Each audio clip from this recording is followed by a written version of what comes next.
Let's have a look at the numbers for the week ending June 25th.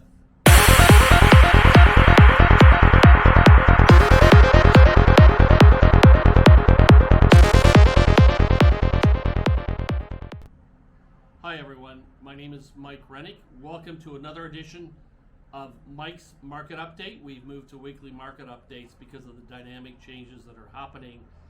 My name is Mike Rennick. I am your host for this video.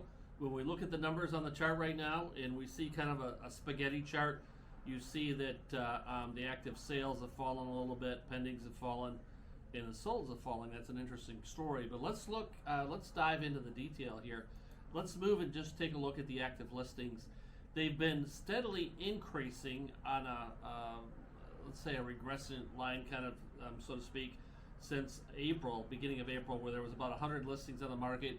There's almost 600 now. We see some ups and downs. When we do market updates weekly, that happens. Those are just anomalies that can occur in the system. But we still see that listings are relatively high compared to where they have been over the past couple of years. That's a good thing in terms of bringing us back to a normal. Let's take a look at the pendings. The pendings are starting to fall a little bit. There was a high of 473 back in early June. We're down just below 400 right now. Want to keep an eye on that. That's the future closed. These will close in the next 30, 60, 90 days. When we look at the sold listings, they've fallen from 431 the week before to 322 last week, so they're on the way down.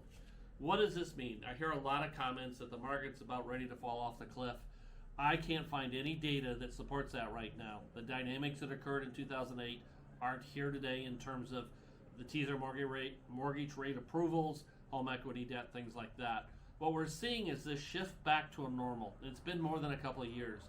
But as listings go up, the supply side increases. We've had some buyers leave the market because of mortgage rates, so demand is falling a little bit.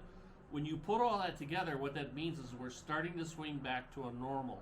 There's nothing that suggests this will move into a buyer's market and prices will fall and all that kind of good stuff. So I want to keep looking at the numbers on a weekly basis. What does this mean for you as a buyer or seller? It still means your broker has to do hard work. He or she needs to understand the dynamics in your area, your condo association, your subdivision, your city, wherever. This is a macro look of Manatee and Sarasota counties. So your broker still has to work hard. But what it means, we shouldn't see a whole lot of crazy bidding wars like we did in the past. And that's good for everyone. We can get fair prices. Prices have remained steady. When I pull the last data on a monthly basis, no indications that prices have fallen, nor will they fall. So we'll see as that goes forward. And I shared in other videos, the experts are suggesting that the rate of increase will slow down, but they won't fall backwards. So that's the numbers as we see it today. We see a downward trend with listings a little bit. We see a downward trend with the pending units, and we see a downward trend in sales.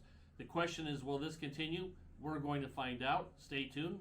Feel free, there's a link below to my blog. Feel free to share your thoughts on this. Again, I'll be back every week for weekly updates, and once a month we'll pull the basic or the major metrics across our area that'll include price and stuff like that. But if you have any questions, my name is Mike Rennick. I'm happy to help. My direct cell is 941-400-8735. Thanks for watching.